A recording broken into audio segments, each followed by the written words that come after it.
Je m'appelle Jason Mitchell. J'ai 34 ans, et mes propres parents m'ont traîné devant les tribunaux pour me voler ma maison. Ce n'est pas une blague.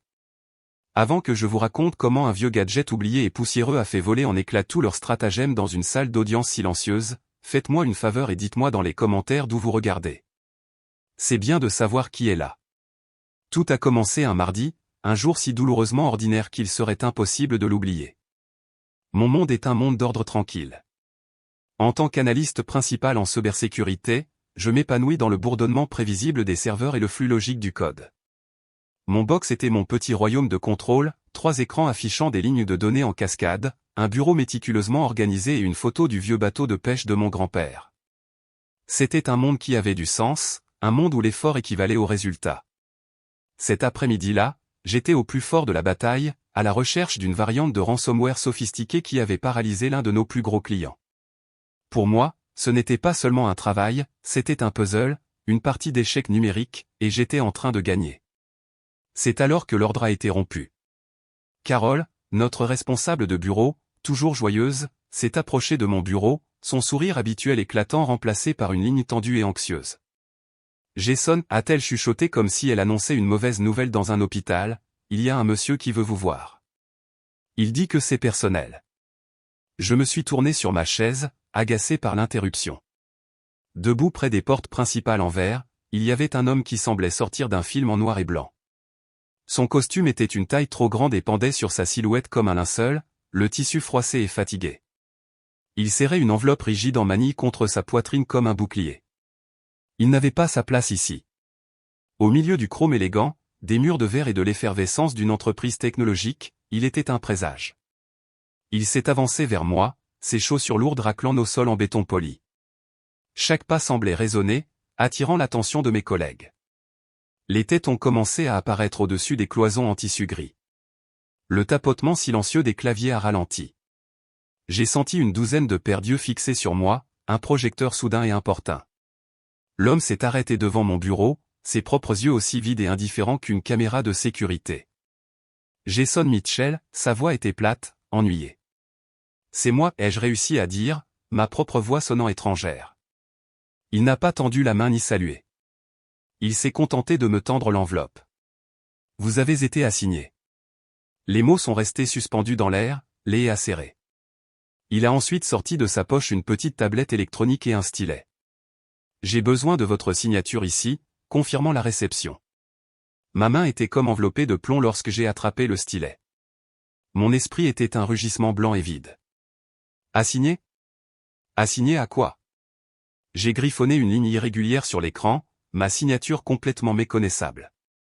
Au moment où c'était fait, il a grogné, a tourné les talons et s'est éloigné, disparaissant dans le monde d'où il venait. Le bureau était mortellement silencieux. Je pouvais sentir le poids de la curiosité de chacun. Mon ami et collègue Dave s'est penché depuis le box voisin. Et, ça va, mec ? C'était qui, lui ? Je ne pouvais pas répondre. Je me suis contenté de regarder l'épaisse enveloppe à l'aspect officiel dans mes mains, la sentant chaude au toucher, radioactive. Avec des doigts tremblants, j'ai déchiré le sceau. Le papier à l'intérieur était lourd, important, et en haut, en caractères gras, il y avait les mots qui ont brisé mon mardi ordinaire en 1000 morceaux, Cour supérieure de Californie. Et en dessous, les noms qui ont arrêté mon cœur, Rebecca et Thomas Mitchell, plaignants, contre Jason Mitchell, défendeur. Rebecca et Thomas. Maman et papa. Ma vision s'est réduite. Les sons du bureau se sont estompés. C'était un procès, une déclaration de guerre juridique formelle des 2 personnes qui étaient censées être mon refuge le plus sûr. J'ai parcouru les paragraphes denses du jargon juridique, mon esprit luttant pour suivre le rythme. Des phrases me sautaient à la gorge comme des agresseurs sortant de la page, enrichissement injuste, rupture de confiance familiale, investissement émotionnel et financier, demande de transfert immédiat de propriété. Ils ne demandaient pas seulement de l'argent. Ils exigeaient la maison. Ma maison, celle que j'avais acquise il y a seulement 3 semaines, l'aboutissement d'un rêve de 13 ans.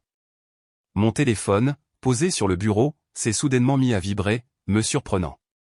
Un numéro inconnu. J'ai répondu en pilote automatique, la gorge trop serrée pour parler.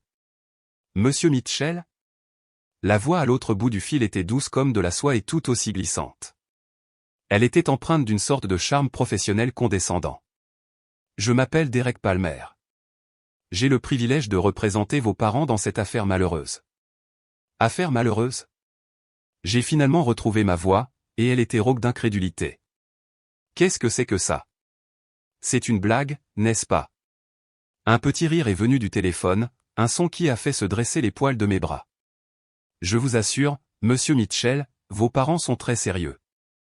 Écoutez, ne rendons pas les choses plus difficiles qu'elles ne doivent l'être. Ils vous ont élevé. Ils ont investi en vous. Maintenant, votre sœur Olivia, une artiste vraiment douée, se retrouve dans une situation précaire. Vos parents estiment, et je suis d'accord, que vous avez l'obligation morale de lui offrir la stabilité d'un foyer, le foyer que vous venez d'acheter, en fait. Il s'est arrêté, laissant l'audace de ses mots s'imprégner. Voyez les choses de cette façon, vous pouvez être le héros ici. Signez l'acte de transfert. Nous faisons disparaître tout cela, et votre famille peut commencer à guérir. Ou bien, nous pouvons faire les choses à la dure. C'est votre choix, mais je vous conseille de bien réfléchir au récit auquel vous voulez participer. Il a terminé par une phrase qui dégoulinait de menaces voilées, parfois, faire ce qui est juste pour sa famille est un investissement. J'ai claqué le téléphone, ma main tremblant d'une rage si pure et si puissante qu'elle m'a presque étouffé. Ce n'était pas seulement un avocat, c'était un conteur, et il l'avait engagé pour écrire une histoire où j'étais le méchant. J'ai regardé les documents juridiques, les noms de mes parents inscrits comme plaignants. Ce n'était pas un malentendu. C'était un coup d'État. Le trajet de 40 minutes de mon bureau à ma nouvelle maison m'a semblé être une randonnée à travers un pays étranger. Les repères familiers, le café du coin, le parc où les enfants jouaient au baseball, le vieux cinéma, semblaient tous appartenir à la vie de quelqu'un d'autre, une vie que je vivais il y a à peine une heure. Je me suis garé dans l'allée, le crissement des pneus sur le gravier étant le seul son dans le silence inquiétant. Je n'ai pas pu me résoudre à entrer. Je suis resté assis dans la voiture, le moteur éteint, et j'ai regardé les fenêtres sombres de la maison. Ma maison. Le mot sonnait creux maintenant, une revendication que je n'avais pas le droit de faire. Ce n'était qu'un bâtiment, une collection de bois, de cloisons sèches et de verre qui était devenu le champ de bataille d'une guerre que je ne savais même pas que je menais. Ma main s'est instinctivement portée sur mon téléphone. Je devais appeler mon père. Maman, je comprenais. Son monde avait tourné autour d'Olivia, ma jeune sœur, depuis le jour de sa naissance. Olivia était le soleil, j'étais une planète lointaine et magnifique sur son orbite. Mais papa. Papa était censé être différent. C'était le calme, celui qui m'a appris à changer un pneu et à équilibrer un carnet de chèques. C'était le pragmatique. Il devait bien voir à quel point c'était dingue. Son téléphone a sonné 2 fois avant qu'il ne décroche. Sa voix était prudente, dépouillée de toute chaleur. Jason? Papa, je les ai, dis-je, ma voix tendue. Les papiers. Je les tiens dans ma main en ce moment même. Dis-moi que c'est une mauvaise blague. Dis-moi que tu n'as pas fait ça. Il y eut une pause lourde de sens. J'entendais le faible son de la télévision en arrière-plan et la voix de ma mère, un murmure aigu et pressant. Puis mon père s'éclaircit la gorge, et quand il reprit la parole, sa voix était dure, répétée. Il n'y a pas de blague, Jason. Il est temps que tu te bouges. Ta mère et moi avons tout sacrifié pour vous offrir, à toi et à ta sœur, une belle vie. Et qu'est-ce qu'on reçoit en retour? Tu achètes une maison de 3 chambres pour toi tout seul pendant que ta sœur galère. C'est égoïste. Sacrifié? Le mot a jailli de ma poitrine, chaud et brut. Tu appelles ça un sacrifice, ce que tu as fait? L'intérieur de la voiture s'est dissous, et soudain, j'avais de nouveau 16 ans, debout au milieu d'un auditorium de lycée poussiéreux. C'était la soirée de remise des prix de ma dernière année. Je portais un costume bon marché en polyester qui était trop grand aux épaules, celui que j'avais acheté avec mon propre argent grâce à mon travail chez Louis J.S. Pizza. J'étais récompensé par la bourse Franklin pour la science et la technologie, une bourse complète pour le collège communautaire local. Ce n'était pas Harvard, mais pour moi, c'était tout. C'était mon billet de sortie, ma seule chance d'avoir une vie différente de celle qui m'était promise. Je leur avais réservé 2 places au 3e rang, juste dans l'allée. J'avais même plié de petits morceaux de papier avec les Mitchell écrits dessus de ma plus belle écriture. Tout au long de la cérémonie, ma tête était en mouvement, mes yeux se dirigeant vers les lourdes portes doubles de l'entrée, m'attendant à les voir surgir à tout moment, essoufflés et souriants. Ils ne sont jamais venus. Le directeur a appelé mon nom. J'ai traversé la scène, mes chaussures usées grinçant à chaque pas. J'ai serré sa main, accepté la lourde plaque et souri pour une photo que je savais qu'il ne verrait jamais. Les applaudissements du public me semblaient lointains, creux. Les 2 sièges vides au 3e rang étaient tout ce que je pouvais voir. Plus tard dans la soirée, quand j'ai appelé à la maison, le cœur lourd comme du plomb dans ma poitrine, ma mère a répondu, sa voix pétillante. « Oh chérie, je suis tellement désolé qu'on n'ait pas pu venir. On avait complètement oublié. » Olivia avait le rôle principal dans le festival de théâtre de printemps ce soir. Jason, tu aurais dû la voir. Elle jouait une reine au cœur brisé. Toute l'audience était en larmes. Elle a un don, un talent vrai et indéniable. Notre petite étoile. J'avais une bourse, Olivia avait un don. Dans l'économie de ma famille, l'un était une réalisation pratique et ennuyeuse. L'autre était magique. Le souvenir était si vif qu'il me piquait les yeux. Papa, dis-je, ma voix basse, me ramenant à la froide réalité du présent, tu n'étais pas là. Tu as manqué ma remise de diplôme du lycée parce qu'Olivia avait un rhume.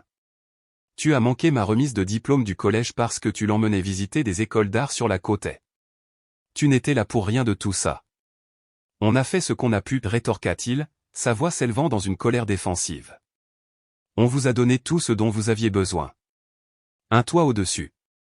Un toit au-dessus de sa tête? À 18 ans, j'avais réalisé que ce toit avait un prix que je n'étais plus disposé à payer, mon sentiment d'estime de soi. Le favoritisme n'était pas un secret. C'était la règle de la maison. C'était dans la façon dont ma mère accrochait les peintures maladroites d'Olivia dans le salon tandis que mes certificats scolaires restaient dans un dossier dans mon bureau. C'était dans la façon dont les conversations familiales revenaient toujours à la dernière passion d'Olivia. Alors je suis parti. J'ai emballé ma vie dans 2 sacs de sport et j'ai emménagé dans un appartement délabré avec mon meilleur ami Marcus. Nous nous étions rencontrés à 16 ans, tous les deux en train de faire des pizzas chez Luigi. Il a été la première personne en dehors de ma famille à me voir, pas seulement le frère aîné d'Olivia. Le soir où je lui ai dit que je déménageais, il n'a pas posé de questions. Il a juste dit, mon sol est ton sol. Il était ma famille choisie, le frère dont j'avais toujours eu besoin. Ces premières années ont été une épreuve brutale. J'ai travaillé 3 emplois, un cycle incessant d'épuisement. De 5 heures du matin à 13 heures, j'étais dans un entrepôt du côté industriel de la ville, mon corps souffrant à force de soulever de lourdes boîtes dans le froid glacial. De 14 heures à 17 heures, je dormais. De 18 heures à 23 heures, je livrais des pizzas pour Luigi S, vivant dans ma voiture délabrée.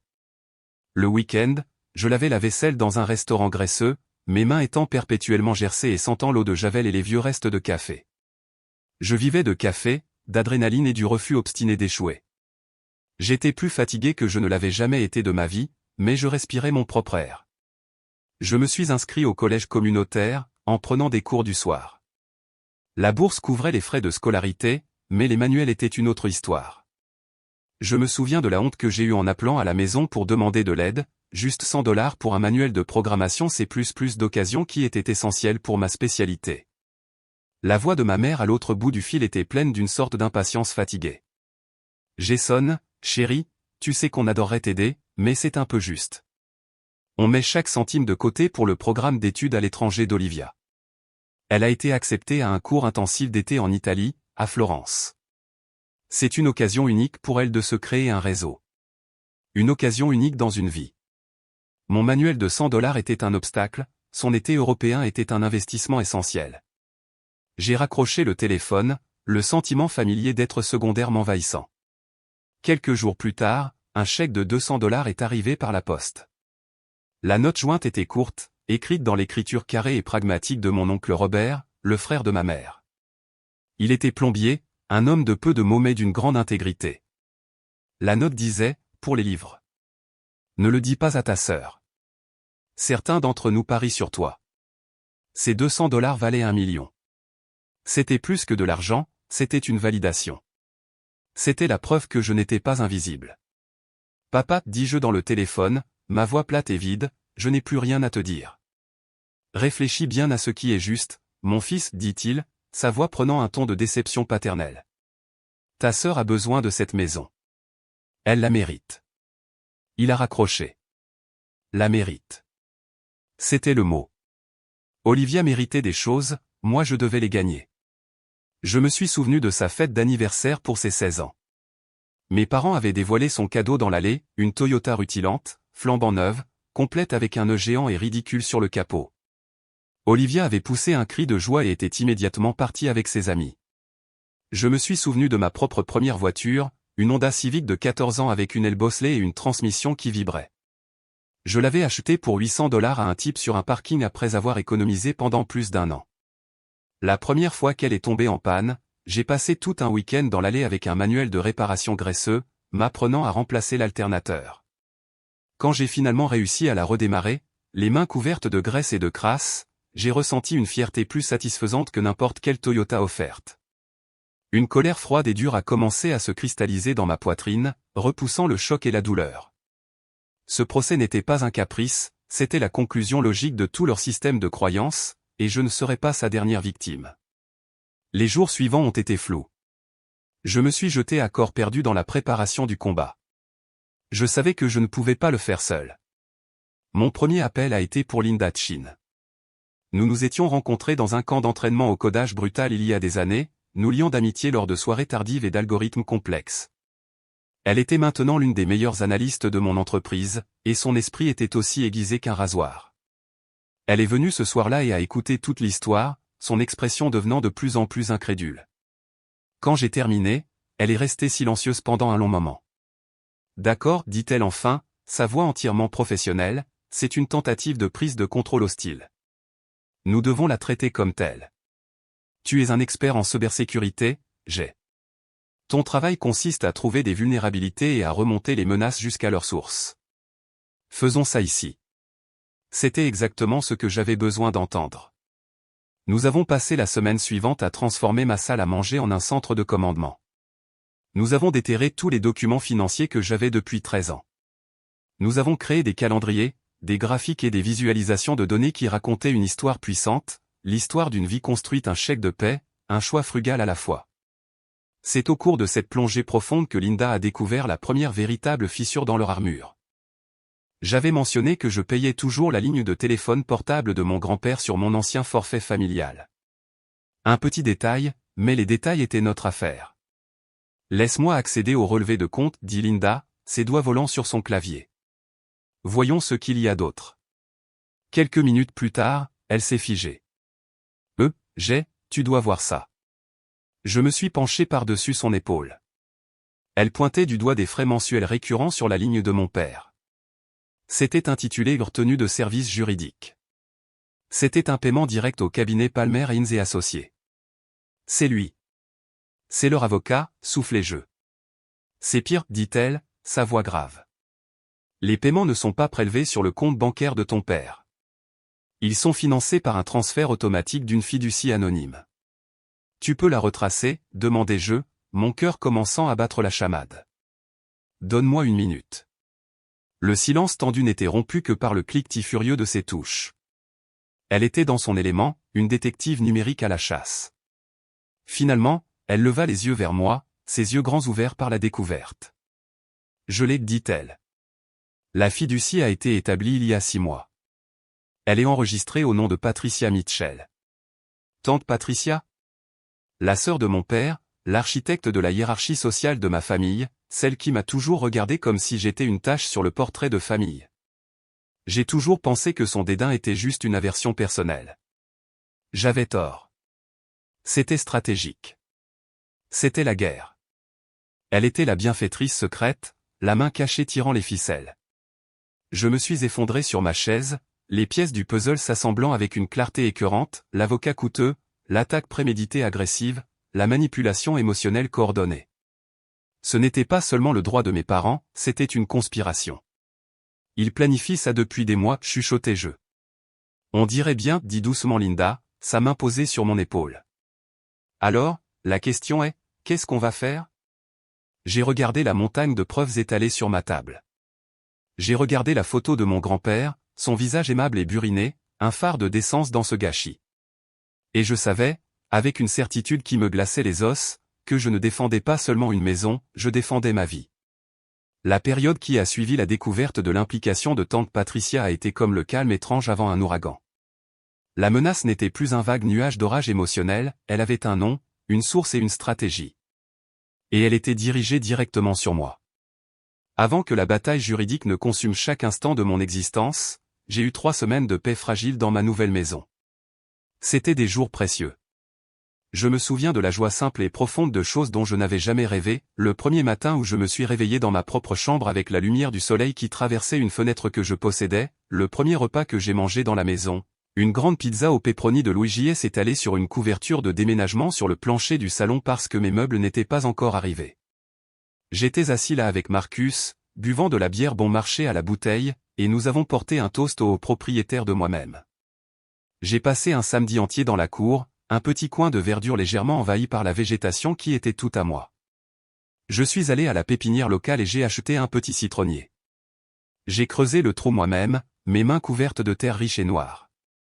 Et en le plantant, j'ai fait une promesse silencieuse à lui et à moi-même, nous allions nous enraciner ici.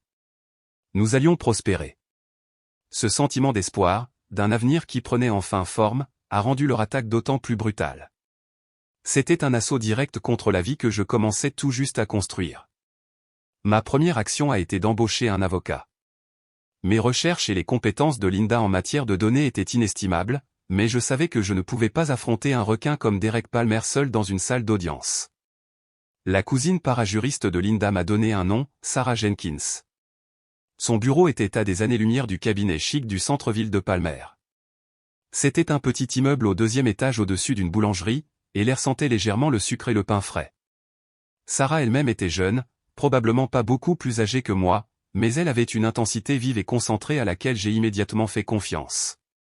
Elle a écouté toute mon histoire sans interruption, ses yeux ne quittant jamais les miens.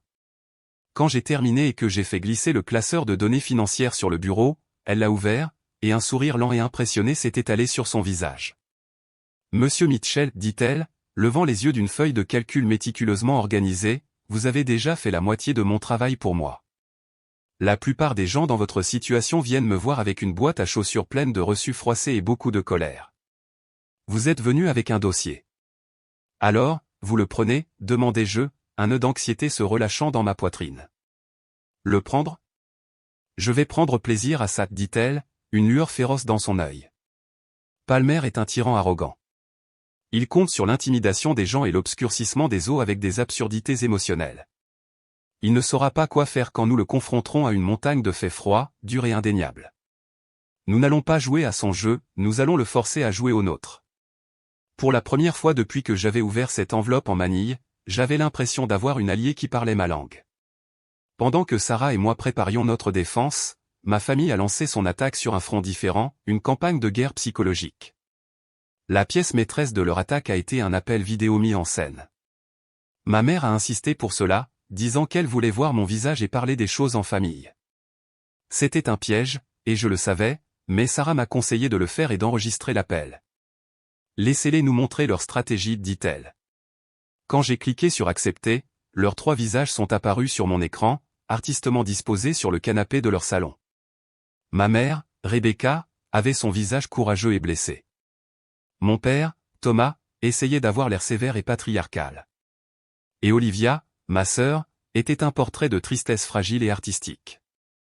Elle portait un col roulé noir et avait les cheveux tirés en arrière d'une manière qui mettait en valeur ses grands yeux tristes. Jason, chérie, commença ma mère, sa voix une masterclass de chagrin contrôlé, nous ne voulons pas nous battre. Nous t'aimons, mais tu dois comprendre Olivia. Elle est une âme sensible. Le monde est un endroit dur pour un artiste. Elle a besoin d'un sanctuaire, d'un endroit pour créer sans le stress de s'inquiéter du loyer. Tu es fort. Tu es pratique. Tu peux retomber sur tes pieds. Cette maison serait une bouée de sauvetage pour elle. La maison est ma bouée de sauvetage, maman, dis-je, gardant ma voix égale. C'est moi qui ai travaillé pour elle. C'était le signal d'Olivia. Une seule larme parfaite coula sur sa joue. Je ne comprends tout simplement pas pourquoi tu es si cruel, Jason, chuchota-t-elle, sa voix se brisant magnifiquement. Toute ma vie, j'ai pensé que tu étais mon grand frère, celui qui me protégerait, mais tu essaies de me blesser. Tu ne veux pas que je sois heureuse. C'était une performance digne d'un Oscar. La culpabilité, la honte, la manipulation émotionnelle, c'était un torrent de tout cela, dirigé droit sur moi. Mon père a fourni le grand final, se penchant dans la caméra avec un regard renfrogné et rouge. Tu entends ça? Ta sœur souffre, et tout ce à quoi tu peux penser, c'est toi-même. Nous ne t'avons pas élevé pour être aussi égoïste. Tu es en train de déchirer cette famille, Jason. De la déchirer. Il a mis fin à l'appel. Je suis resté assis dans le silence bourdonnant, mon propre enregistrement de l'appel sauvegardé. Sarah avait raison, ils m'avaient montré tout leur plan de jeu. Tout était émotion, toute accusation, sans un seul fait à trouver. La phase suivante de leur attaque est devenue publique. L'Instagram d'Olivia, généralement un fil d'actualité organisé de ses peintures abstraites et de ses selfies boudeurs, est devenu un sanctuaire pour son statut de victime.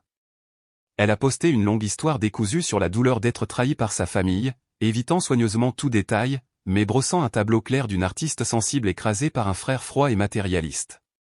La section des commentaires était un cloaque de soutien sycophantique. Nous t'aimons, Liv. Reste forte. Les vrais artistes souffrent toujours.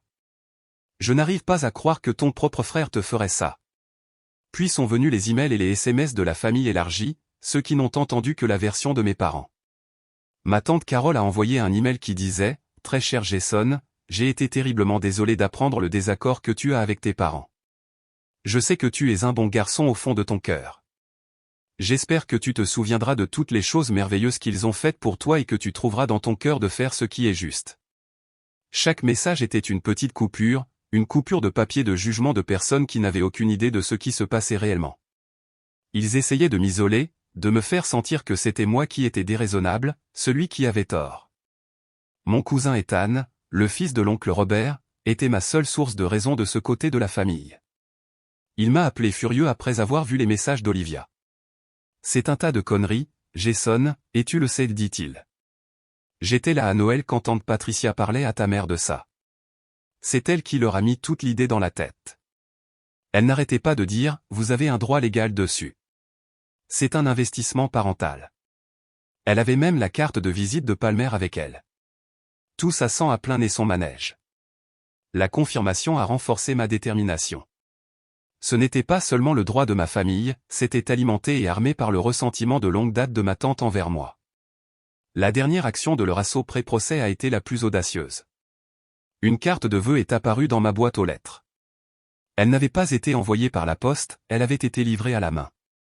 L'écriture était l'élégante cursive bouclée de ma mère. Je l'ai ouverte. La carte avait une photo d'un phare à l'aspect serein sur le devant. À l'intérieur, le message imprimé disait « Je pense à toi pendant cette période difficile ». Et en dessous, ma mère avait écrit une note personnelle « Jason, il n'est pas trop tard pour arrêter toute cette laideur. Nous pouvons mettre tout cela derrière nous et redevenir une famille. Fais simplement ce qui est juste. Tout notre amour, maman et papa. » L'hypocrisie de la chose était époustouflante. C'était une menace enveloppée dans le langage de l'affection, une dernière tentative pour me faire céder avant que le vrai combat ne commence. Je n'ai pas jeté la carte. Je l'ai glissée dans une pochette en plastique transparent et je l'ai placée dans un classeur étiqueté communication du plaignant. C'était une preuve. C'était un parfait exemple de toute leur stratégie. J'ai décroché le téléphone et j'ai appelé Sarah Jenkins. Ils essaient de me briser avant même qu'on arrive au tribunal, lui dis-je. Je sais, dit-elle, sa voix calme et stable. Ça veut dire qu'ils ont peur. Les gens qui ont les faits de leur côté n'ont pas besoin de recourir au chantage émotionnel. Laissez-les jouer à leur jeu. Nous les attendrons au tribunal avec la vérité. Le mois qui a précédé la date du tribunal a été le mois le plus long de ma vie. Mon existence s'est réduite à une boucle étroite et concentrée, travail, manger, dormir, se préparer. Chaque moment de libre était consacré à l'affaire. Ma maison, autrefois une source de fierté, ressemblait maintenant à un bunker juridique. La table de la salle à manger a disparu sous une avalanche de papiers, relevés bancaires, bloc-notes juridiques, documents surlignés et classeurs organisés avec la même précision que celle que j'utilisais pour mes projets de cybersécurité les plus complexes. Linda était ma générale. Elle se présentait après sa propre longue journée de travail avec des contenants à emporter et un nouveau pot de café, prête à se lancer à corps perdu. Elle avait un esprit pour les systèmes et un don naturel pour voir les schémas. Ensemble, nous étions une équipe formidable. Nous avons recoupé chaque dépense, chaque dépôt, créant une biographie financière si détaillée qu'elle était inattaquable. C'est plus qu'une simple défense, Jason, dit-elle un soir, ses yeux parcourant un organigramme que nous avions créé qui retraçait chaque dollar de la compte jusqu'à sa source. C'est ta déclaration d'indépendance. C'est écrit ici en noir et blanc. Sa confiance en moi était une bouée de sauvetage. Alors que ma propre famille essayait de me démolir, ma famille choisie construisait une forteresse autour de moi. Marcus appelait tous les jours juste pour prendre de mes nouvelles. « Comment se passe le combat, mon frère » demandait-il. Il ne me laissait pas me vautrer dans la misère de la chose. Il me racontait une blague stupide, se plaignait de son patron, parlait de ses enfants. Il me maintenait connecté au monde normal, un monde en dehors des poursuites et de la trahison. Pendant que nous bâtissions notre dossier sur une base de réalité, leur avocat, Derek Palmer, construisait un chef-d'œuvre de fiction. Grâce au processus de divulgation légale, Sarah a reçu un résumé des preuves et des arguments qu'il avait l'intention de présenter. C'était une œuvre d'art manipulatrice stupéfiante.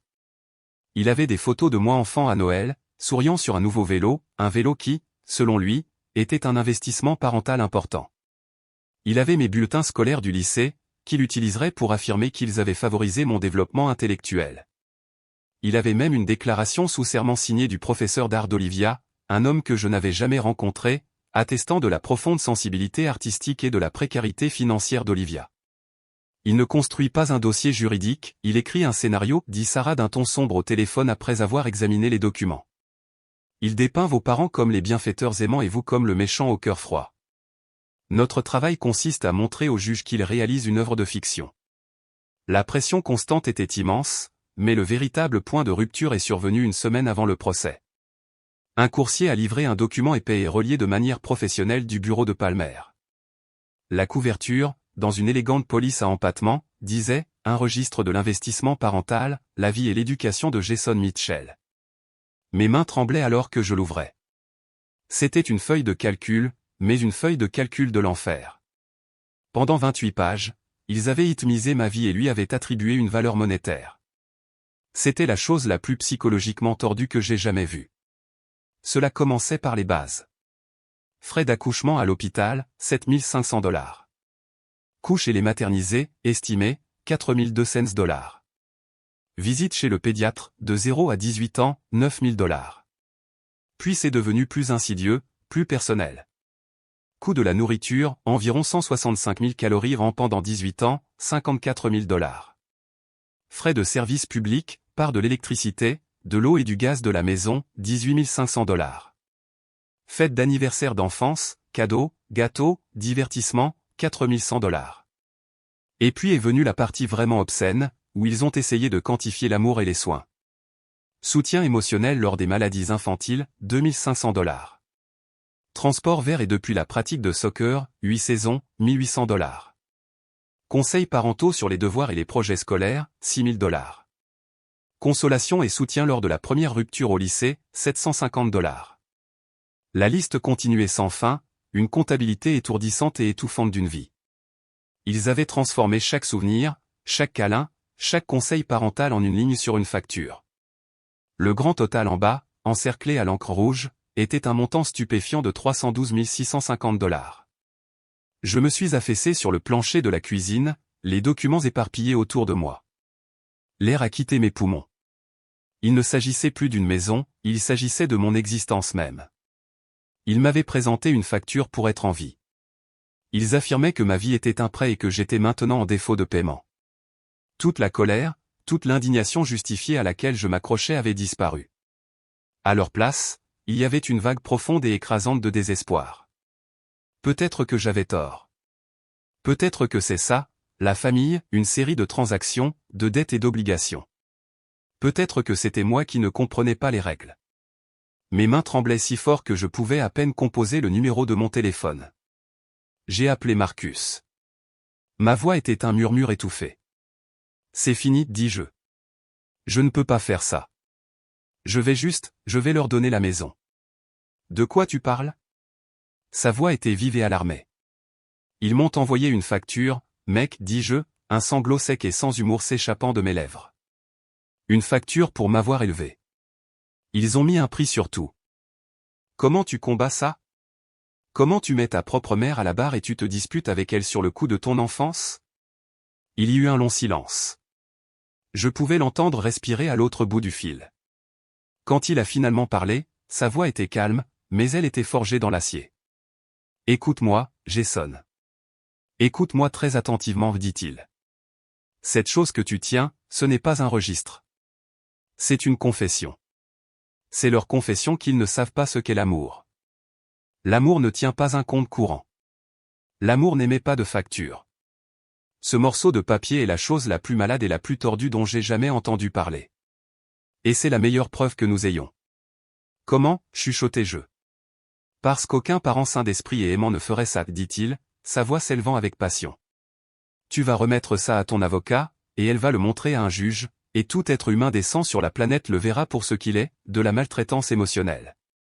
C'est la preuve que cela n'a rien à voir avec ce qui est juste et tout à voir avec le contrôle. Ils essaient de te faire te sentir si insignifiant que tu vas abandonner. Ne les laisse pas faire. N'ose surtout pas les laisser gagner. Il a continué, sa voix un torrent de loyauté et de fureur. Tu te souviens de la nuit où ta vieille Honda rouillée est morte sur l'autoroute? Qui as-tu appelé? Pas eux. Tu m'as appelé, et je suis venu. Tu te souviens quand ma femme était à l'hôpital pour avoir notre premier enfant, et j'étais une épave terrifiée? Qui s'est pointé à 3 heures du matin avec du café et s'est juste assis avec moi? C'est toi. C'est ça, la famille, Jason. C'est une dette que je serai heureux de te devoir pour le reste de ma vie. Ce qu'ils font? C'est juste du business. Un business malade, pourri. Alors tu te relèves de ce plancher, tu mets ce document maléfique dans ta mallette, et tu vas gagner cette fichue guerre. Ces mots ont traversé le brouillard de mon désespoir. Il avait raison. Ce n'était pas une facture, c'était une arme, et il venait de me la remettre. Je me suis levé, ma détermination se transformant en quelque chose de nouveau, quelque chose de plus froid et plus aiguisé. La douleur était toujours là, mais elle était maintenant protégée par une couche de bu pur et sans mélange. C'est dans ce nouvel état d'esprit, plus tard dans la nuit, que je me suis souvenu de l'enregistreur. J'avais rangé les dernières boîtes de mes vieilles affaires du garage de mes parents quelques semaines plus tôt. Au fond d'une boîte remplie de vieux manuels et cahiers d'université, je l'avais trouvé, un petit enregistreur vocal numérique argenté. J'ai reconnu l'autocollant de chaque Olivia avait collé dessus il y a des années lorsqu'elle l'avait emprunté pour un projet scolaire et qu'elle ne l'avait jamais rendu, bien entendu. Je l'avais jeté sur mon bureau, avec l'intention de le jeter, mais maintenant je le regardais différemment. Tout ce qui venait d'eux était désormais suspect. Chaque objet recelait une histoire potentielle, alimentée par un mélange de paranoïa et de curiosité méthodique. J'ai trouvé un câble de charge et je l'ai branché. Le petit écran LCD s'est allumé. La liste des fichiers était principalement ce à quoi je m'attendais, Econ 10101, CS 102 révision. Des artefacts ennuyeux d'une vie passée. Mais au bas de la liste se trouvaient 3 fichiers datés d'il y a à peine 4 mois. Les noms de fichiers n'étaient que des suites de chiffres. Mon doigt planait au-dessus du bouton de lecture. Une voix dans ma tête me criait d'arrêter, de le jeter, que certaines portes valent mieux ne pas les ouvrir. Je l'ai ignoré. J'ai appuyé sur lecture. L'audio était clair. C'était la voix d'Olivia, pétillante et joyeuse, parlant à une amie. Mon sang s'est glacé. Et le plus beau, c'est que mes parents sont complètement d'accord, disait-elle, suivi d'un rire cristallin. Ma tante Patricia est un génie. Elle a trouvé cet avocat qui dit que nous avons un dossier solide basé sur l'investissement parental.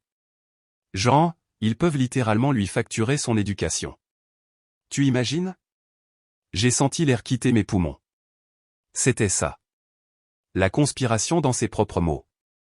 Son ami semblait impressionné. Pas possible. Donc tu vas avoir sa nouvelle maison, complètement? Olivia a dit avec une satisfaction suffisante, ma mère est tellement douée pour ça. Elle a pleuré au téléphone à tous les membres de la famille en disant que je suis une artiste en difficulté et que Jason est tellement égoïste. Ils sont tous de notre côté. C'est parfait. Mon estomac s'est tordu. Mais l'échange final a été celui qui a scellé leur destin. Alors, c'est comment? A demandé son ami. Olivia a soupiré de façon théâtrale. Burke, ça va, je suppose. C'est en banlieue. Tellement ennuyeux, mais bon.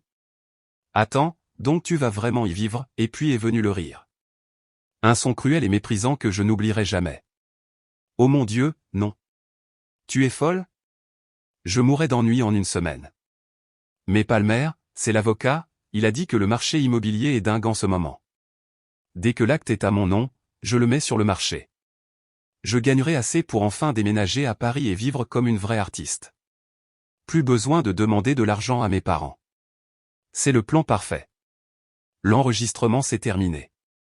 Le seul son dans la pièce était le martèlement frénétique de mon propre cœur. Tout était là, le mensonge, le motif, la cupidité, l'absence totale et stupéfiante d'empathie. C'était la vérité, pure et sans phare, dans sa propre voix. J'ai enregistré le fichier. Je l'ai chiffré. J'en ai fait une sauvegarde sur un serveur cloud sécurisé, un disque dur local et une clé USB que j'ai immédiatement placée dans un coffre-fort. Il pensait avoir écrit l'histoire parfaite, avec moi comme le méchant. Il n'avait aucune idée que je détenais le chapitre final secret. Le jour du procès s'est levé gris et couvert, un parfait reflet de la tempête qui grondait en moi.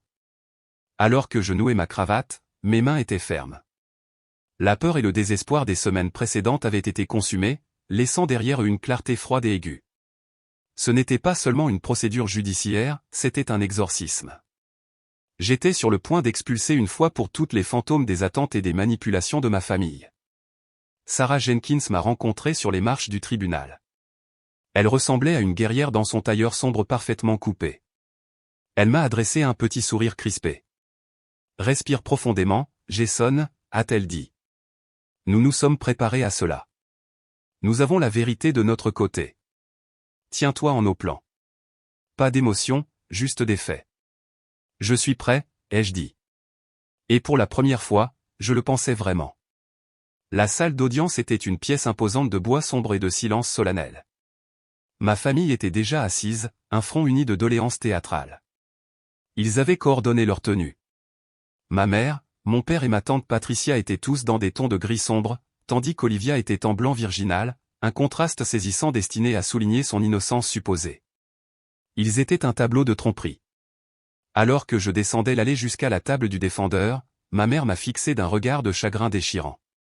C'était un regard qui avait autrefois été capable de me noyer de culpabilité. Aujourd'hui, il était dénué de sens. J'ai vu le calcul derrière cela. J'ai vu la performance. J'ai croisé son regard sans broncher et je me suis assis à côté de Sarah. La bataille avait commencé.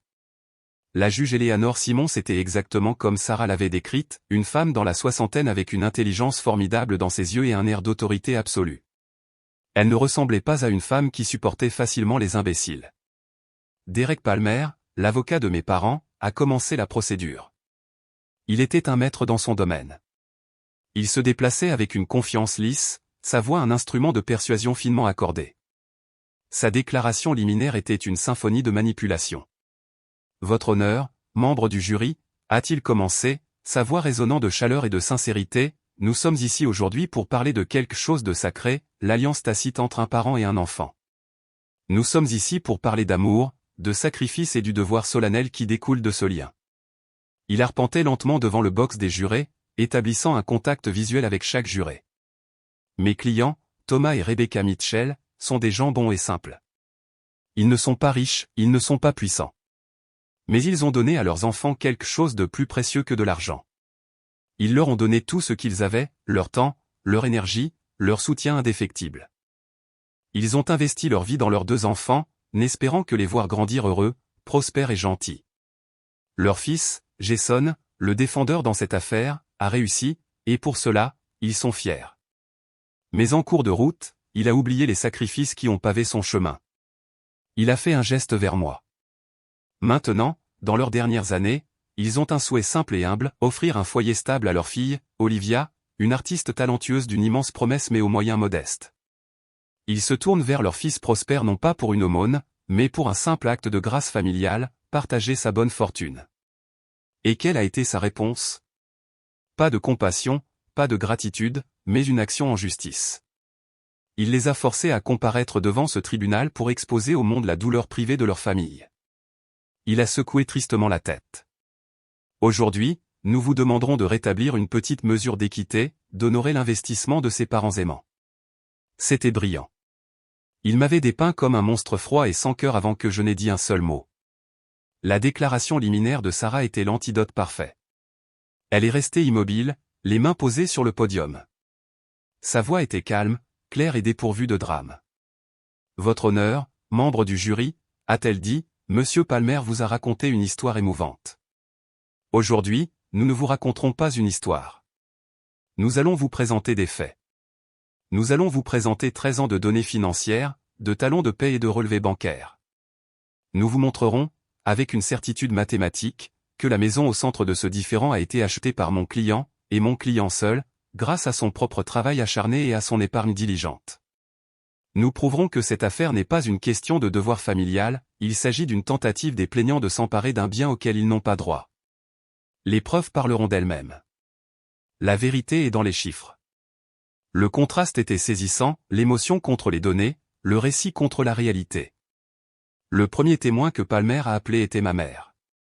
Rebecca a témoigné, tamponnant ses yeux avec un mouchoir de dentelle. Palmer l'a guidée à travers un témoignage larmoyant sur la façon dont elle avait toujours su qu'Olivia était une âme spéciale et sensible qui avait besoin de protection. Elle a parlé du génie artistique de sa fille et des réalités financières écrasantes qui la freinaient. Tout ce que nous voulons, c'est qu'elle ait un endroit sûr pour créer, a-t-elle sangloté. Est-ce trop demandé? Quand ce fut au tour de Sarah de procéder au contre-interrogatoire, elle était douce, presque déférente. Madame Mitchell, vous aimez clairement beaucoup vos 2 enfants, a-t-elle commencé. Ma mère a acquiescé en larmes. Et vous les avez toujours traités de la même manière, je suppose? Bien sûr, a dit ma mère, un peu trop vite. Je vois, a dit Sarah, en ramassant un dossier. J'ai ici une copie du relevé de notes de votre fils au lycée. Il était un élève exceptionnel, le meilleur de sa classe en mathématiques et en sciences. Vous souvenez-vous avoir assisté à sa soirée de remise des prix de terminale, où il a reçu la bourse Franklin? Le visage de ma mère est devenu vide. C'était il y a longtemps. Nous étions très occupés. Je comprends, a dit Sarah doucement. Parce que, selon les registres de l'école, pour cette même nuit, vous étiez inscrite comme accompagnatrice parentale pour le festival de printemps du club de théâtre, où votre fille Olivia avait un rôle de soutien. Vous avez choisi d'assister à sa pièce de théâtre au lieu de sa cérémonie de remise de bourse. Est-ce correct? Ma mère a rougi. Olivia avait besoin de moi. Elle devient nerveuse. Vous avez donc fait un choix en fonction de celui qui, selon vous, avait le plus besoin de vous? Oui. Sarah a acquiescé. Merci, Madame Mitchell. Pas d'autres questions. Elle avait planté la première graine de doute, non pas avec agressivité, mais avec un fait simple et indéniable. Ensuite est venu mon père, Thomas. Il était fanfaron et sur la défensive à la barre. Il n'arrêtait pas de dire qu'il avait travaillé jusqu'à l'épuisement pour subvenir à nos besoins. Palmer lui a fait identifier le registre de l'investissement parental. Monsieur Mitchell, a dit Palmer, avez-vous créé ce document pour refléter les ressources financières et émotionnelles que vous avez investies dans l'éducation de votre fils? Oui, a dit fièrement mon père. Chaque centime. Puis ce fut le tour de Sarah. Elle a affiché mes relevés bancaires à l'écran. Monsieur Mitchell, a-t-elle demandé, reconnaissez-vous ces transactions? Un virement de $5 000 du compte de votre fils en avril dernier, un autre de $3 000 en janvier? Le visage de mon père est devenu rouge tacheté. C'étaient des prêts. La famille s'entraide. Ont-ils été remboursés? J'avais l'intention de le faire. Donc, pendant que vous compiliez une liste de tout ce que vous pensiez que votre fils vous devait, vous étiez en fait endetté envers lui. Objection, a crié Palmer. Rejeté, a dit la juge, mais le mal était fait. Le jury l'avait vu. Enfin, c'était mon tour. Je me suis dirigé vers la barre, le cœur battant, mais mon esprit était clair. Sarah m'a guidé à travers mon témoignage, me faisant expliquer ma carrière, mon éthique de travail, puis les données. Avec la précision froide et détachée d'un analyste, j'ai fait défiler devant le tribunal 13 ans de ma vie. Je leur ai montré les 3 emplois à temps partiel, les appartements bon marché, l'accumulation lente et régulière de mes économies. Je leur ai montré la source de chaque dollar de la compte. Quand Palmer s'est levé pour me contre-interroger, sa façade amicale avait disparu. Il était à l'attaque. Monsieur Mitchell, a-t-il raillé, vous semblez avoir un chiffre pour tout, mais y a-t-il un chiffre pour la gratitude? Y a-t-il un poste pour l'amour?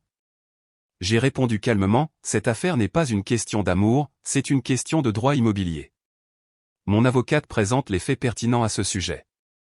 Ah, alors vous êtes avocat maintenant, aussi, a-t-il répliqué. Non, monsieur. Je suis un homme qui sait lire un relevé bancaire. Il a essayé de me piéger, de me mettre en colère, de me faire paraître froid et robotique. Mais je m'en suis tenu aux faits. À chaque question qu'il posait, je répondais avec des données. Le jury, qui m'avait regardé avec suspicion auparavant, me regardait maintenant avec une compréhension naissante. Il voyait la vérité. Vaincu, Palmer s'est rassis.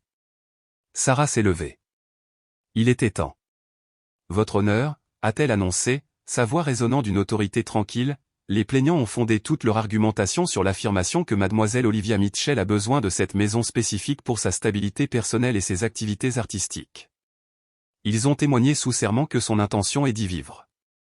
Nous souhaitons maintenant présenter des preuves qui contredisent directement ce témoignage. Elle s'est dirigée vers notre table et a ramassé le petit enregistreur numérique argenté. La défense aimerait présenter cet enregistrement audio comme preuve. Palmer était sur ses pieds en un instant. Objection, votre honneur. Fondement. Nous n'avons aucune idée de ce que c'est, d'où ça vient, ou si ça a été altéré. Sarah était prête. Votre honneur, l'appareil a été récupéré dans une boîte d'effets personnels de mon client, qui avait été stocké à la résidence du plaignant. Il porte les initiales de mademoiselle Olivia Mitchell. De plus, mon client, en sa qualité d'expert en cybersécurité, a déjà effectué une analyse forensique du fichier audio. Le fichier est un enregistrement original et non modifié. Les métadonnées, que nous sommes prêts à soumettre, confirment la date et l'heure de sa création. Nous sommes, bien sûr, heureux de le soumettre à une vérification indépendante. La juge Simons a regardé Palmer, puis Sarah. Ses yeux se sont plissés. L'objection est rejetée. Vous pouvez lire l'enregistrement, mademoiselle Jenkins. Un huissier de justice a pris l'enregistreur et l'a connecté au système de sonorisation de la salle d'audience. Sarah m'a jeté un dernier regard rassurant. J'ai pris une profonde inspiration. Elle a appuyé sur le bouton de lecture. Le premier son a été un peu de statique. Puis, le son cristallin du rire d'Olivia a rempli la pièce. C'était terriblement fort dans le silence solennel. Oh mon Dieu, vous n'allez pas croire ce que font mes parents. Sa voix a gazouillé, arrogante et insouciante. Ils vont complètement obtenir la maison de Jason pour moi. Une inspiration collective et vive a balayé la pièce. J'ai risqué un coup d'œil à ma famille. Olivia avait l'air d'avoir été changée en pierre, son visage un masque d'horreur blanche pure. La main de ma mère a volé à sa bouche, ses yeux grands ouverts d'incrédulité, comme si elle ne pouvait pas croire que sa fille avait été si négligente. Mon père semblait se ratatiner sur sa chaise, son visage s'effondrant. La confiance suffisante de tante Patricia s'est évaporée, remplacée par un regard de panique pure. L'enregistrement s'est poursuivi, chaque mot un coup de marteau à leur affaire, Olivia se vantant de l'avocat, se moquant de la performance de victime de ma mère. Les jurés se penchaient maintenant en avant, leur visage un mélange de choc et de fascination. Et puis est venu l'échange final dévastateur, la voix de son ami, alors tu vas vraiment y vivre, dans cette maison de banlieue ennuyeuse, et le rire cruel et méprisant d'Olivia, un rire qui a scellé son destin, mon Dieu, non. Tu plaisantes? Je mourrai d'ennui en une semaine. Mais Palmer, c'est l'avocat, il a dit que le marché immobilier est dingue en ce moment. Dès que l'acte est à mon nom, je le mets sur le marché. Je gagnerai assez pour enfin déménager à Paris et vivre comme une vraie artiste. Plus besoin de demander de l'argent à mes parents. C'est le plan parfait. Le fichier audio s'est terminé. Le sifflement de la statique qui a suivi était le seul son dans le monde. Le silence dans la salle d'audience était absolu. C'était une chose physique, une lourde couverture qui étouffait toute pensée, tout mouvement. C'était le son d'un mensonge parfaitement construit étant anéanti de manière totale et irrévocable. Palmer restait figé, le visage blême. Il avait été démasqué comme un imbécile, dupé par les personnes mêmes qu'il représentait. Les jurés fixaient Olivia, leurs expressions mêlant dégoût et mépris. Je regardais la juge Simons. Le masque impassible avait disparu. Son visage était un orage de juste fureur. Elle regarda ma sœur, mes parents, leur avocat, et le mépris dans ses yeux était dévastateur. Dans ce silence profond et retentissant, je sentis le poids de toute ma vie basculer sur son axe. La guerre était finie, et la vérité avait gagné. La juge Simons laissa planer le silence dans l'air pendant un long moment punitif, s'assurant que chaque personne dans la pièce ressentait tout le poids de la tromperie qui venait d'être révélée. Quand elle parla enfin, sa voix n'était pas forte, mais elle tranchait la tension comme le scalpel d'un chirurgien.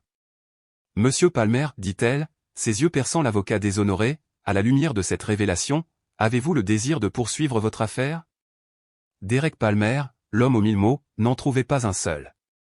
Il se contenta de secouer la tête, un petit mouvement vaincu, sa confiance en lui éclatant en 1000 morceaux. La juge Simons tourna alors son regard redoutable vers ma famille. Ils se ratatinèrent sous son intensité. « Thomas et Rebecca Mitchell, dit-elle, s'adressant directement à eux, veuillez vous lever. » Mes parents se levèrent, tremblants, ressemblant à deux écoliers convoqués au bureau du directeur. « En mes 20 années passées sur ce banc, commença la juge, sa voix un feu doux et contrôlée, j'ai présidé des affaires nées de la cupidité, de la méchanceté, de la pure stupidité, mais rarement ai-je été témoin d'une tentative aussi calculée et cynique de manipuler la loi et d'exploiter le concept sacré de la famille. Vous n'êtes pas venu ici chercher la justice. Vous êtes venu ici pour tenter de commettre un vol, déguisé dans le langage de l'amour parental. » Elle fit une pause, ses yeux les balayant. « Vous avez présenté à cette cour un récit frauduleux. Vous avez commis un faux témoignage sous serment, et vous avez utilisé votre relation avec votre fils comme une arme pour tenter de saisir un bien auquel vous n'avez absolument aucun droit. Ce que vous avez fait est une insulte à tous les parents aimants qui font de véritables sacrifices sans jamais attendre de retour sur leur investissement. » Elle prit son maillet. « Par conséquent, cette affaire n'est pas simplement rejetée, elle est rejetée avec préjudice, ce qui signifie qu'elle ne peut jamais être portée devant un tribunal. De plus, j'ordonne aux demandeurs de couvrir tous les frais juridiques de mon client et les frais de justice associés. Que cela serve de rappel douloureux que le système de justice n'est pas un outil pour votre enrichissement personnel. » Elle regarda directement mes parents, sa voix tombant à un ton final et dévastateur. L'amour d'un parent est censé être un bouclier pour son enfant, pas une épée à utiliser contre lui. Vous feriez bien d'y réfléchir. Avec un coup de maillet sec et définitif, elle déclara « Cette cour est ajournée. » La tension dans la pièce se brisa. Une vague de murmures se répandit dans la galerie. Sarah attrapa mon bras, sa prise ferme. « On l'a fait, Jason, souffla-t-elle, le visage rayonnant. On les a complètement détruits. » Je ne pouvais qu'acquiescer, ressentant un sentiment de soulagement tellement immense que j'avais l'impression que j'allais m'envoler. Nous avons rangé nos porte-documents et nous sommes dirigés vers la sortie. En passant devant le banc des plaignants, ma famille était en désarroi. Mon père fixait le vide, le visage un masque gris de choc. Ma mère pleurait maintenant ouvertement, mais ses larmes étaient de rage et d'humiliation, pas de remords. Au moment où je me mettais à leur niveau, elle leva les yeux, le visage tordu d'un venin que je n'avais jamais vu auparavant. « Vous avez détruit cette famille. J'espère que tu es content, » cracha-t-elle. Je m'arrêtai. Je la regardais, la femme qui m'avait donné la vie et qui avait ensuite essayé de me facturer pour cela. Je regardais mon père, un homme brisé par sa propre faiblesse. Je regardais Olivia, qui était consolée par une tante Patricia furieuse, et pour la première fois, leur jugement n'avait aucun pouvoir sur moi. Les chaînes étaient brisées. Non, dis-je, ma voix ferme et claire. Je ne l'ai pas détruite. Elle était déjà brisée. J'ai juste arrêté de vous laisser m'entraîner dans l'épave avec vous. Puis je leur tournai le dos et m'éloignai. La scène à l'extérieur du palais de justice était le dernier acte de leur pièce tragique. Alors que nous émergions sur les marches, clignant des yeux dans la lumière soudaine du soleil, tante Patricia perdit enfin son dernier brin de sang-froid. « Tu vas le regretter, » hurla-t-elle, sa voix stridente et laide, pointant un doigt tremblant vers moi. « Tu mourras seul dans cette maison volée.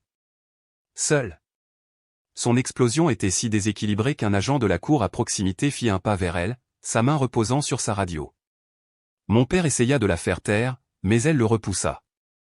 C'était un effondrement public complet, une dernière démonstration pathétique du poison qui avait animé toute cette affaire. Je ne dis pas un mot. Je n'avais pas besoin de le faire.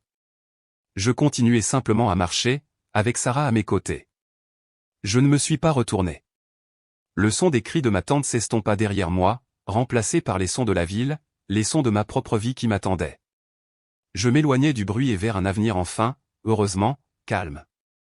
L'année qui a suivi le procès n'a pas été une année de célébration.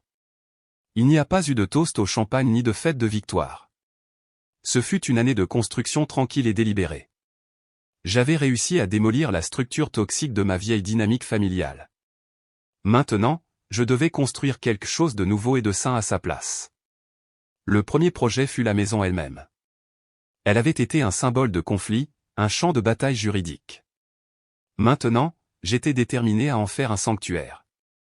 Je me suis lancé dans le travail avec une passion que je n'avais pas ressentie depuis des années. J'ai moi-même arraché les moquettes sales et usées, révélant de magnifiques planchers de bois franc en dessous.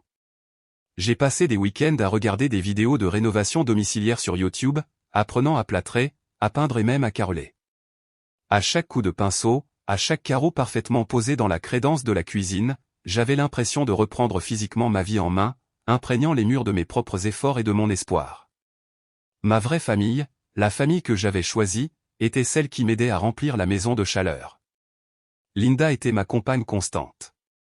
Nos séances de travail tardives avaient évolué vers quelque chose de plus profond et de plus significatif. Nous avons découvert un amour partagé pour les vieux films, la nourriture épicée et les longues conversations sinueuses. Le partenariat que nous avions forgé dans le creuset du procès est devenu le fondement d'une relation basée sur le respect mutuel, la confiance et une affection facile et confortable. Un soir, alors que nous étions assis sur le porche que je venais de finir de teindre, elle a simplement posé sa tête sur mon épaule, et j'ai su que j'étais chez moi. Marcus et sa famille sont devenus des habitués du week-end. La cour arrière, autrefois un symbole d'un rêve menacé, était maintenant remplie de la fumée du barbecue, du bruit des rires des enfants et de la camaraderie facile d'une véritable amitié. Il me regardait de l'autre côté de la cour, levait sa bouteille de bière dans un toast silencieux, et je savais qu'il comprenait.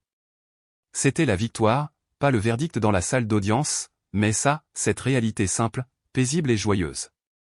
La guérison la plus profonde, cependant, est venue de la seule personne qui avait été mon alliée silencieuse depuis le début, mon grand-père Harold. Il a commencé à venir tous les dimanches matins, un nouveau rituel pour nous deux. Il avait près de 80 ans, mais il avait une force tranquille et un profond puits de sagesse sur lesquels je me reposais de plus en plus. Il avait été horrifié par le procès et avait confronté mon père directement après le procès, un acte qui avait causé une rupture permanente entre eux. Lors de sa première visite après le verdict, il n'est pas arrivé avec une cocotte ou une bouteille de vin, mais avec une lourde boîte à outils en bois à queue d'aronde. Elle était ancienne, le bois assombri par l'âge et les coins lissés par les mains des générations. C'était celle de mon père, dit-il, sa voix épaisse d'émotion, alors qu'il la plaçait sur le nouvel établi dans mon garage, et c'était celle de son père avant lui. Ce n'étaient pas des hommes sophistiqués, mais c'étaient des bâtisseurs. Ils construisaient des choses qui duraient. J'ai pensé qu'il était temps qu'elle appartienne à nouveau à un vrai bâtisseur. Le poids de cette boîte à outils dans mes mains était le poids d'un véritable héritage, pas une facture pour l'amour, mais un héritage d'artisanat et d'intégrité. Il a commencé à m'enseigner le travail du bois. Il m'a appris la patience de mesurer 2 fois et de couper 1 fois. Il m'a appris l'odeur du cèdre fraîchement coupé et la satisfaction d'un joint parfait. Pendant que nous travaillions, il me racontait des histoires. Des histoires sur son père, un homme tranquille qui avait travaillé 2 emplois pour subvenir aux besoins de sa famille et qui était toujours négligé au profit de son frère plus charismatique mais moins fiable. Dans ces histoires, j'ai vu l'écho de ma propre vie. J'ai réalisé que ce schéma de dysfonctionnement familial était profond, et que ma bataille n'était pas seulement la mienne, c'était une rupture avec un long et douloureux cycle. Ensemble, mon grand-père et moi avons construit un banc de jardin magnifique et solide en chêne. Nous l'avons placé dans la cour arrière, juste à côté du citronnier florissant. En construisant ce banc, j'ai eu l'impression de reconstruire une partie de moi-même. Environ 1 an après le procès, un dernier fantôme de mon passé est apparu. Une lettre est arrivée, adressée de l'écriture dramatique indubitable d'Olivia. Une partie de moi voulait la brûler sans l'ouvrir, mais une autre partie, celle qui avait besoin d'une clôture finale absolue, savait que je devais la lire. Je l'ai ouverte. Ce n'étaient pas les excuses que j'avais pu espérer autrefois. C'était, à sa manière, quelque chose de bien plus révélateur. La lettre était un long monologue décousu d'apitoiement sur soi. Elle a écrit sur le cauchemar que sa vie était devenue. Tante Patricia, furieuse de l'humiliation publique et de l'argent gaspillé, l'avait complètement coupée. Mes parents, embourbés dans leur propre amertume, n'avaient plus de ressources pour financer son style de vie artistique. Elle avait été obligée d'obtenir un emploi, un vrai, dans un Starbucks du centre-ville. Elle a décrit avec des détails atroces la misère de sa nouvelle existence, les alarmes à 4h30 du matin, les clients ayant droit qui lui criaient dessus à propos de leur latte, la douleur dans ses pieds après un quart de travail de 8 heures, l'épuisement moral qui ne lui laissait aucune énergie pour peindre. C'était une litanie de plaintes, un portrait d'une princesse forcée de vivre parmi les paysans. Mais ensuite, caché tout à la fin de la 2e page, il y avait une seule phrase surprenante, « Je ne sais pas comment tu as fait pendant toutes ces années », a-t-elle écrit. Travailler dans ces emplois horribles. Tellement plus difficile qu'il n'y paraît. Je suppose que je pensais juste que c'était facile pour toi. C'était le plus près qu'elle pouvait venir de reconnaître ma réalité. Ce n'était pas des excuses pour ce qu'elle avait fait, c'était une plainte que ma vie était plus difficile qu'elle ne l'avait imaginé. Il n'y avait aucun remords, aucune empathie pour la douleur qu'elle m'avait causée. Il n'y avait que la réalisation naissante et apitoyée sur soi que la vie sans filet de sécurité était difficile. J'ai lu la lettre 2 fois, juste pour être sûr. Le vieux Jason, celui conditionné à rechercher leur approbation, aurait pu y voir une fissure dans la porte, une opportunité de tendre un rameau d'olivier. Mais je n'étais plus cet homme. J'ai reconnu la lettre pour ce qu'elle était, une autre performance, une autre tentative de faire en sorte que son histoire parle d'elle. Je suis entré dans mon bureau à domicile, j'ai allumé le destructeur de documents et j'ai nourri la lettre dans ses dents mécaniques. J'ai regardé son écriture théâtrale et ses mots égocentriques être mâchés et recrachés comme un tas insignifiant de confettis. Ma paix ne dépendait pas de sa croissance. Mon bonheur n'était pas sa responsabilité de l'accorder. Ma vie était la mienne. Le destructeur a bourdonné, puis s'est tu. Et avec ce silence, le lien final a été coupé. Ma vie aujourd'hui est définie par une paix tranquille et constante. C'est une paix pour laquelle je me suis battu, une paix que j'ai construite de mes propres mains. Le bruit constant de ma vieille famille, le drame, les exigences, les jugements tacites, s'est estompé, remplacé par les sons chaleureux et authentiques d'une vie bien vécue. Linda et moi nous sommes mariés l'année dernière. Nous ne voulions pas d'un grand mariage sophistiqué. Au lieu de cela, nous avons eu une cérémonie simple dans la cour arrière, debout sur l'herbe juste à côté du citronnier. Marcus était mon témoin, et sa fille était notre demoiselle d'honneur. Nos amis les plus proches se sont réunis lors d'un après-midi d'automne parfait, et nous avons échangé des vœux que nous avions écrits nous-mêmes. Des vœux sur le partenariat, le respect et la construction d'un avenir ensemble. C'était réel. Le banc que mon grand-père et moi avons construit est devenu le cœur de notre maison. C'est là que Linda et moi buvons notre café le matin et où nous regardons les étoiles sortir la nuit. Il est décédé paisiblement dans son sommeil au printemps dernier, et le chagrin était immense. Mais c'était un deuil propre, un deuil né de l'amour et de la perte, pas de la toxicité et du regret. Il m'a laissé sa boîte à outils, mais il m'a donné tellement plus. Il m'a donné une conscience de ma propre histoire, un lien avec un héritage d'hommes tranquilles et travailleurs. Il m'a rendu une partie de ma famille qui était honorable et vraie.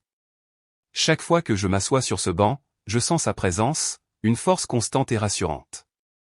Je n'ai eu aucun contact avec mes parents, ma sœur ou ma tante depuis ce jour au palais de justice. J'entends des choses occasionnellement à travers la vigne familiale réticente que l'oncle Robert et Ethan partagent parfois. Le procès a ruiné tante Patricia et a créé une rupture dans la famille qui ne s'est jamais guérie.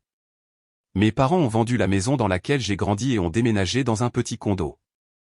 Olivia, on me dit, a quitté son emploi chez Starbucks et vit maintenant avec eux. Tous les trois piégés ensemble dans un petit espace, suffocant dans leur amertume partagée. Je ne ressens aucune joie dans leur malheur, mais je ne ressens pas non plus de culpabilité. Je ressens une tristesse profonde et lointaine pour eux. Une tristesse pour l'amour qu'ils étaient incapables de donner et pour le bonheur qu'ils ne trouveront jamais, parce qu'ils sont constamment à la recherche de quelqu'un d'autre à blâmer pour leur propre choix. Ma maison, l'objet même du conflit, est maintenant ma plus grande source de paix. C'était autrefois juste une collection de bois, de plâtre et de verre.